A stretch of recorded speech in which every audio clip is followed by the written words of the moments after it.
Hey, thanks for stopping by. We've got a lot of news in the world of cars this week.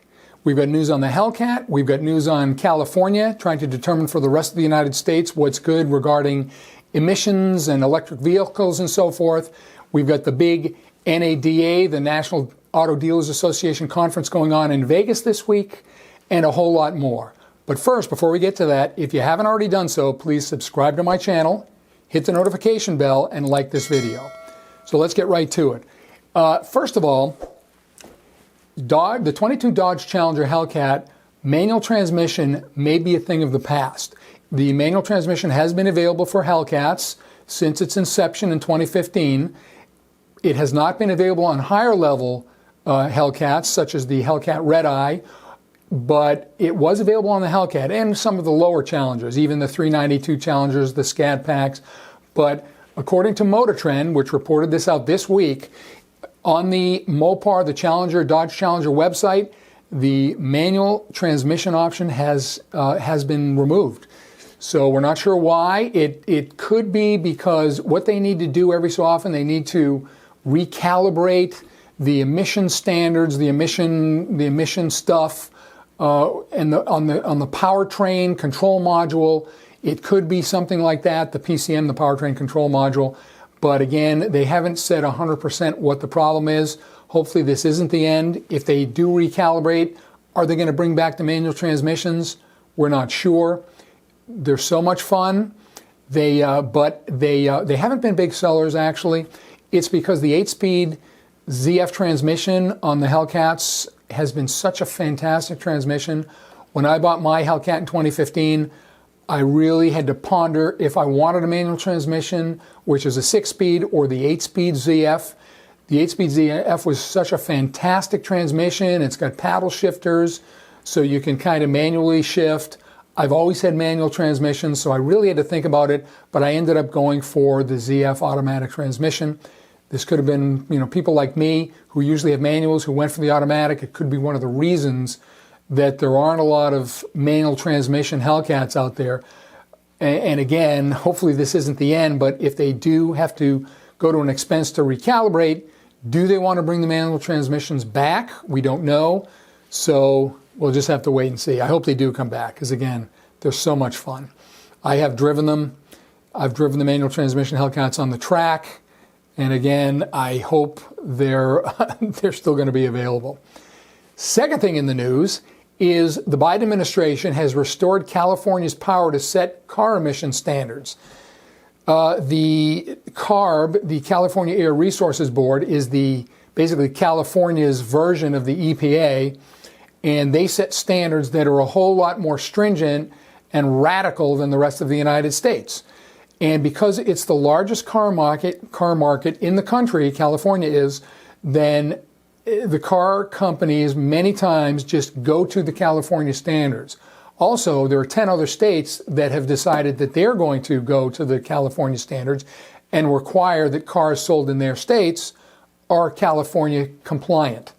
So because of that, in 2019, the Trump administration said, no, California, you can't set the standard for the rest of the country, and basically rescinded the exception that California can set their own standards.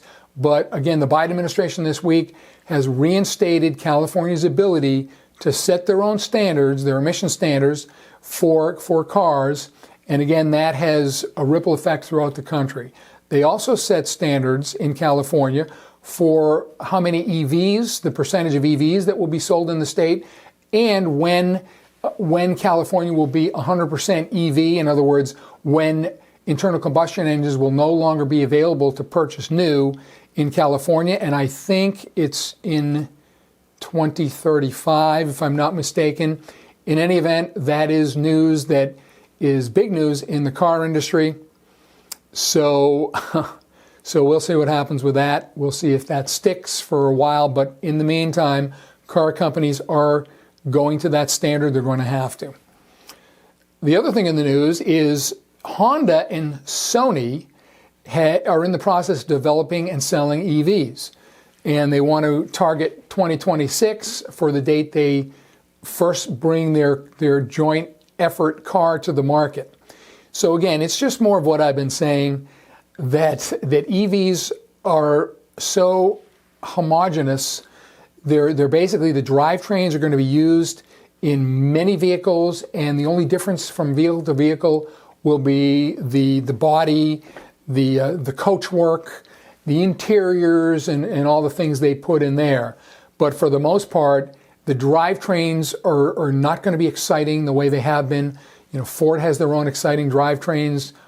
Mopar, Dodge, and Jeep, they most certainly do. General Motors as well. But again, as the industry goes towards electric vehicles, you're going to see a lot of these types of collaborations where they just make the drivetrain, the electric drivetrain, and then the car companies will put their own bodies and interiors and so forth in them. But electric cars to the car companies are so much easier to build. There are so many fewer moving parts in an electric vehicle that it's easier for them, easier for the car companies. We still don't know what's going to happen as far as if the consumers are going to go for electric cars. That is something that will be seen as we move forward, but car companies are taking a big risk in the way they're just moving headfirst into EVs. We'll see what happens. The other thing in the news this week is the National Auto Dealers Association, NADA. You may recognize that, NADA. They're having their big convention in Las Vegas as we speak, and they haven't had an in-person convention in a couple of years because of the COVID, but they are back in Vegas. This is the big event for auto dealers throughout the country. That's where they go to meet, to talk about future trends, to talk about, you know, what's going on in the auto industry.